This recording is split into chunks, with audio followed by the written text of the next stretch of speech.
May 16th, 1943. 9:28 in the evening.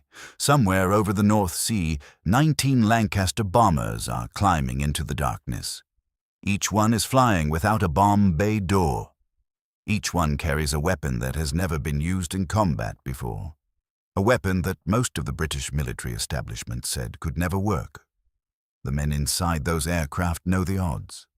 They have been told, quietly, by their own commanding officer, that perhaps half of them will not come back. So they are flying anyway. On the other side of Europe, the Germans are not worried. The great dams of the Ruhr Valley, the Möhne, the Eder, the Sorpe, had been studied by German engineers for years. Their conclusion was simple and confident. No aircraft attack could threaten structures of such size. The Möhne Dam alone held back 140 million cubic meters of water. Its concrete wall was 40 meters thick at the base. The Germans had anti-aircraft guns on the dam. They had torpedo nets stretched across the reservoir. They had lookouts posted and defensive plans in place.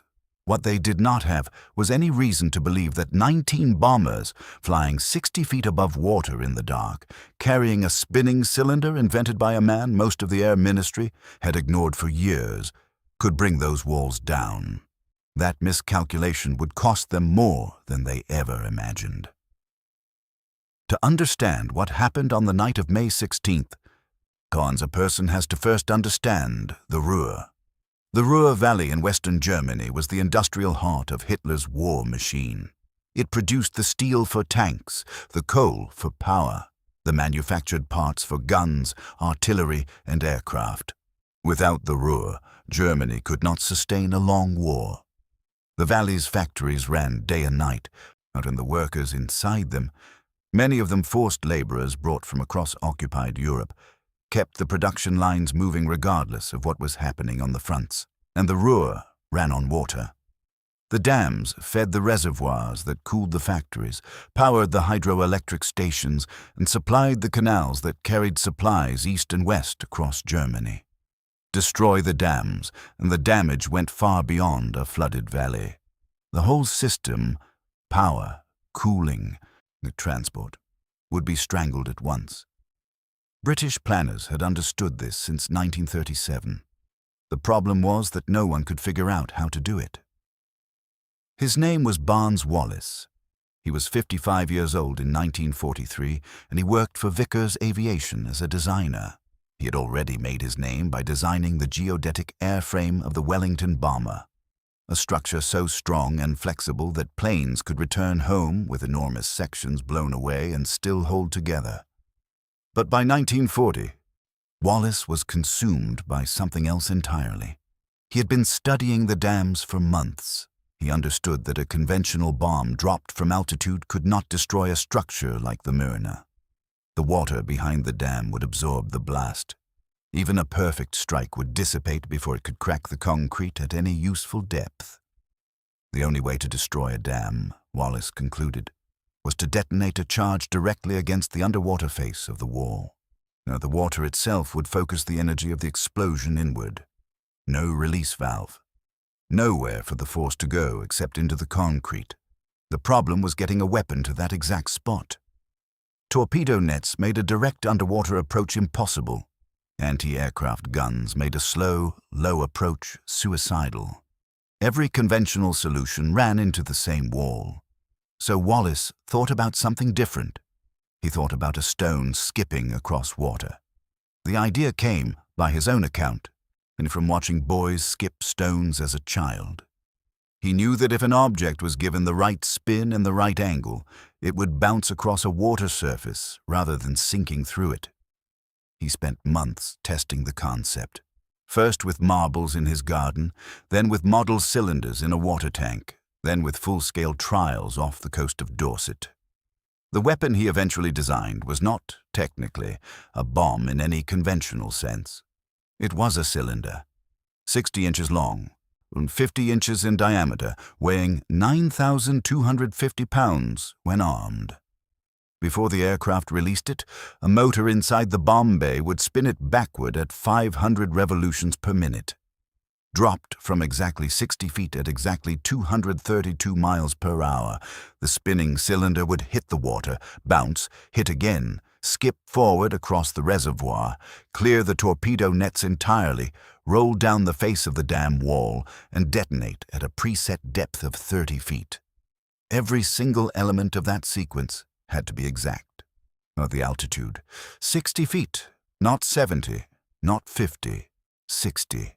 The speed, 232 miles per hour, not 240, not 220.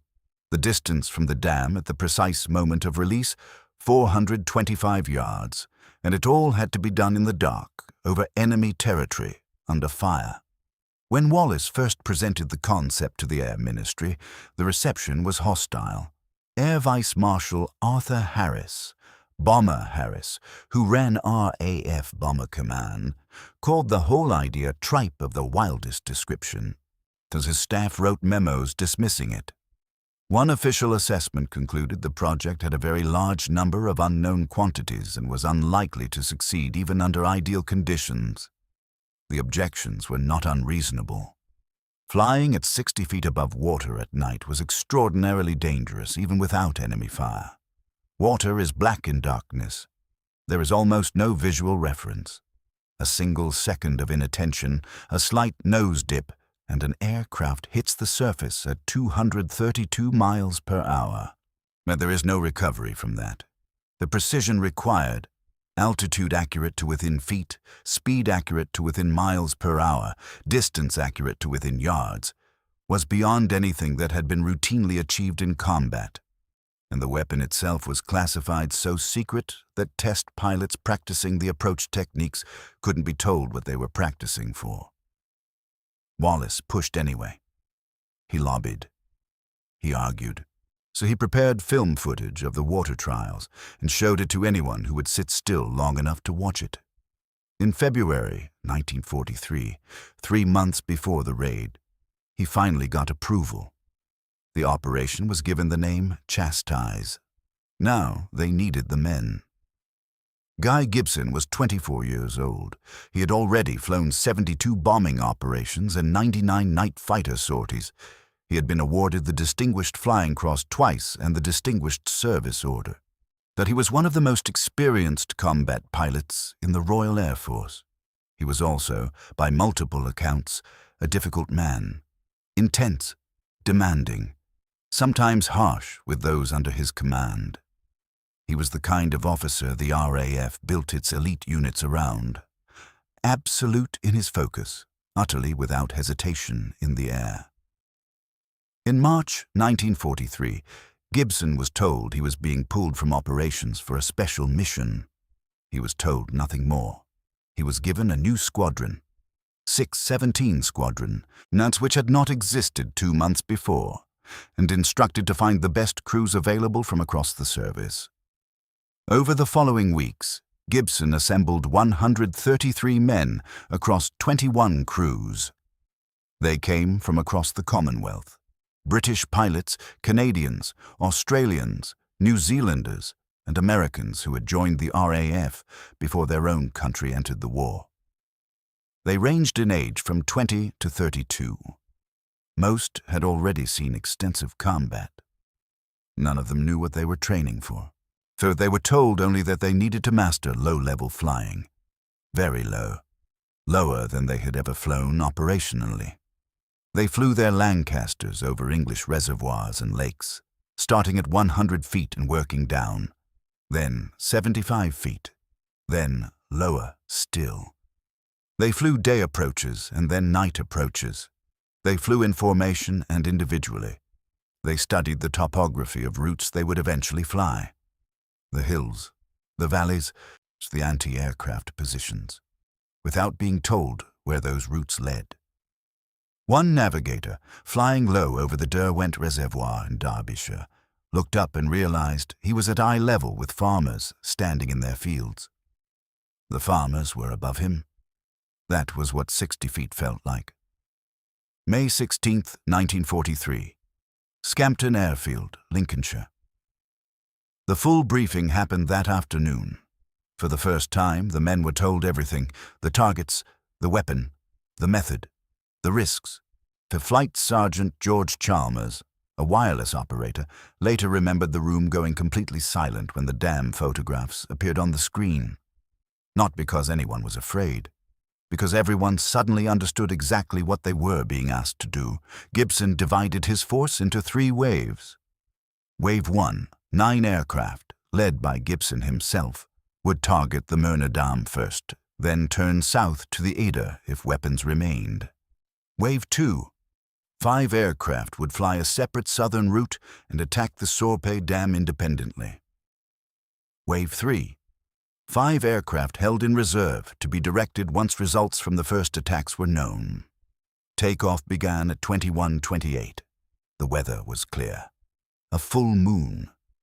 Good visibility for navigation, but equally good visibility for the anti-aircraft gunners waiting below. The plan was to fly at low altitude all the way across the North Sea and into Germany. Low enough to avoid radar detection, yet below 100 feet wherever possible. Below 60 feet over water. The German radar operators scanning their screens that night saw almost nothing coming, but the mission was already bleeding before it reached its targets.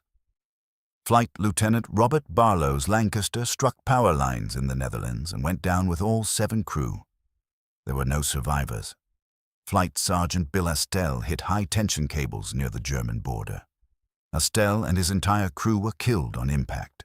The pilot officer Vernon Byers was shot down by anti-aircraft fire over the Zuider Zee before he even crossed into Germany. 7 more men dead. 3 of the 5 aircraft in Wave 2 were gone before the Sorpe was even in sight. At the Myrna Reservoir, Gibson's formation arrived at 1:15 midnight. The water was silver in the moonlight. The dam stretched across the valley below, massive and still. The anti-aircraft guns on the towers were already tracking the approaching aircraft. So the first challenge was altitude. At night, over dark water, with the dam ahead and hills pressing in on both sides, there was almost no reliable way for a pilot to judge 60 feet by feel alone. The standard altimeter was useless at that height, too slow to respond. So Wallis had solved the problem with a device so simple it seems almost impossible that it worked. 2 spotlights were fitted beneath each Lancaster, one angled forward down at 45 degrees, and one angled backward down at the same angle. At exactly 60 feet above the water, the 2 circles of light on the surface below converged into a figure 8 shape. The bomb aimer watched the spots and called out corrections to the pilot on every approach. The distance to the dam at the moment of release was solved by another improvised instrument. The Myrna Dam had 2 distinctive towers, 2 nails hammered into a piece of plywood for space to match the exact width of those towers as seen from 425 yards away.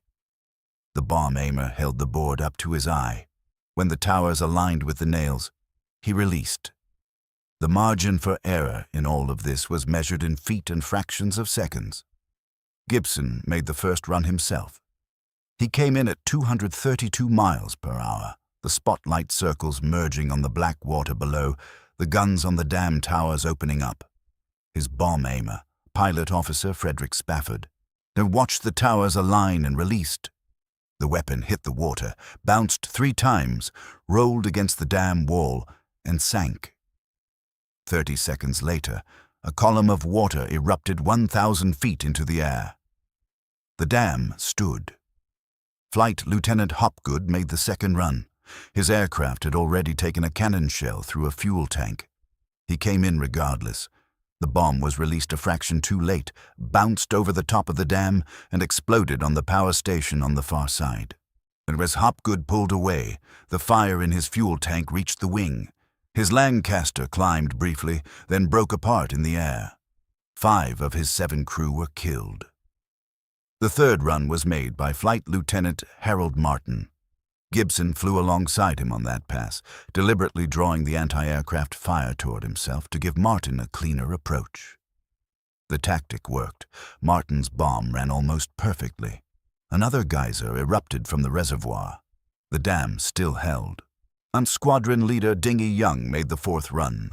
Gibson flew at the gun towers again, firing back with his own guns, trying to suppress the emplacements and keep the gunners' attention divided. Young's bomb ran true. A crack appeared in the wall, not a collapse, not yet, but a breach was starting. Water began to push through the gap. Flight Lieutenant Dave Maltby made the fifth run. His bomb struck almost exactly where Young's had hit. The Muna Dam broke. Gibson circled and looked down from his cockpit. Water was not trickling, it was not seeping, it was pouring through a gap in a wall that had stood since 1913, and it was accelerating as the breach widened. Within minutes, the gap was 77 meters wide and 22 meters deep.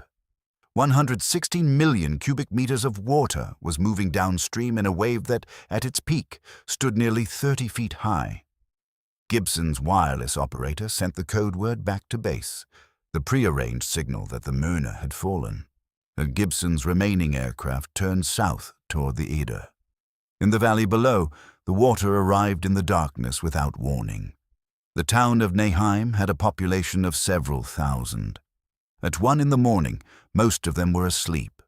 The flood wave reached the town at approximately 1:30. It moved through the streets faster than a person could run. Over 1,200 people died in the Muna Valley that night. The majority of them were not German civilians. They were forced laborers.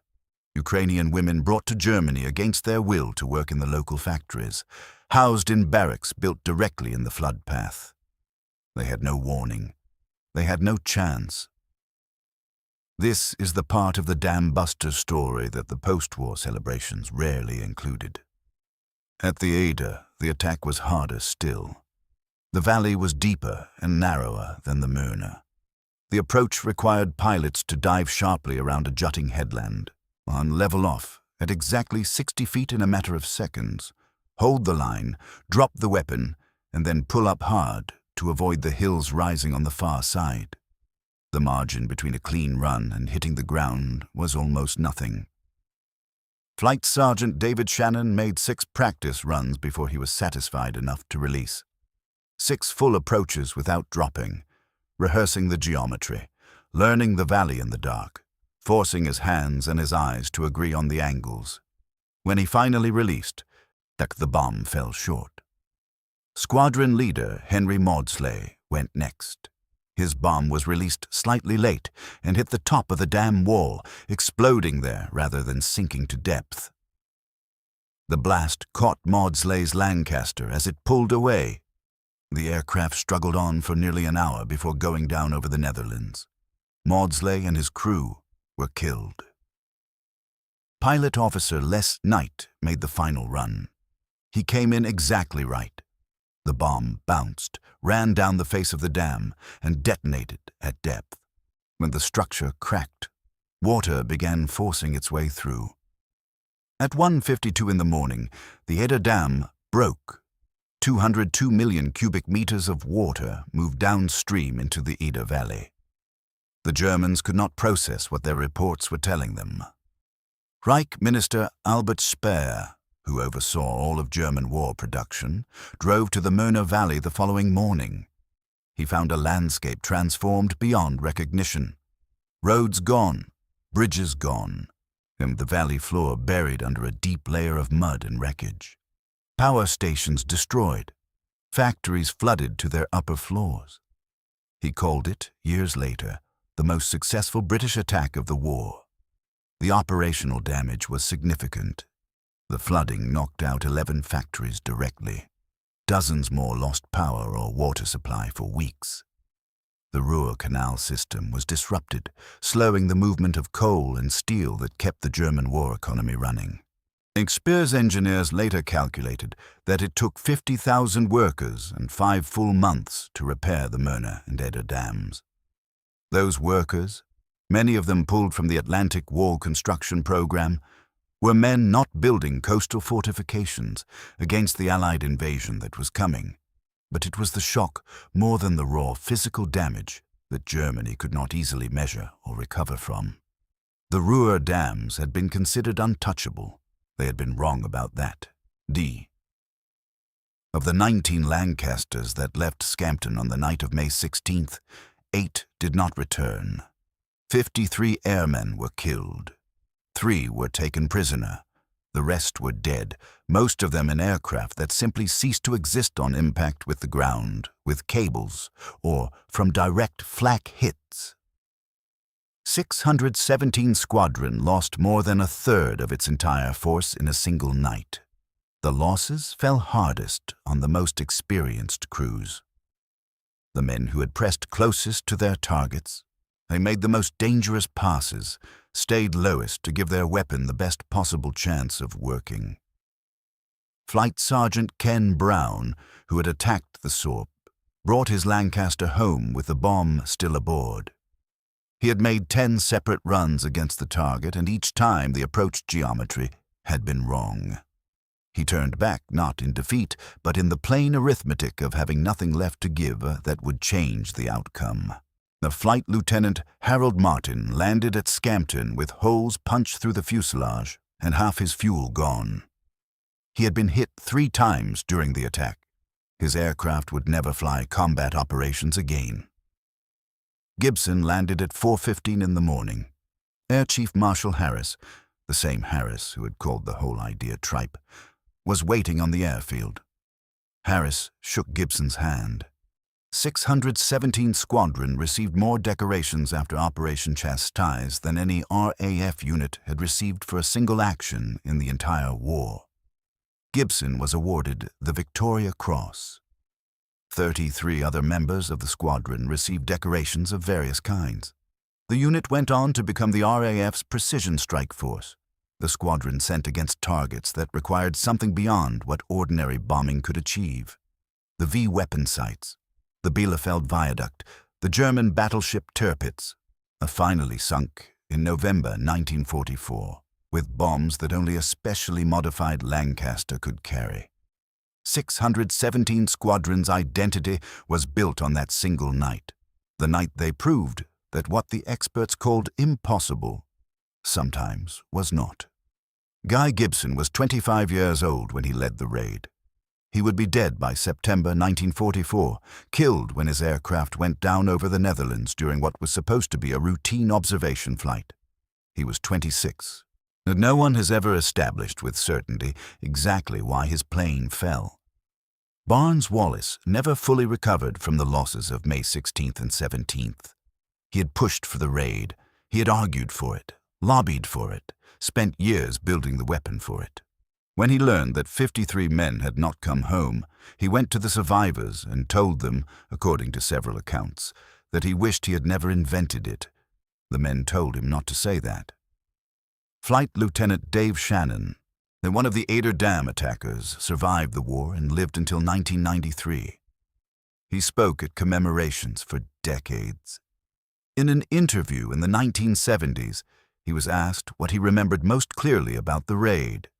He said he remembered the moonlight on the reservoir during the approach, the complete silence inside the aircraft as they lined up on the dam, and then the shaking as the anti-aircraft guns opened up, and when his bomb aimer's voice on the intercom, steady as a man reading a train timetable, calling out altitude corrections.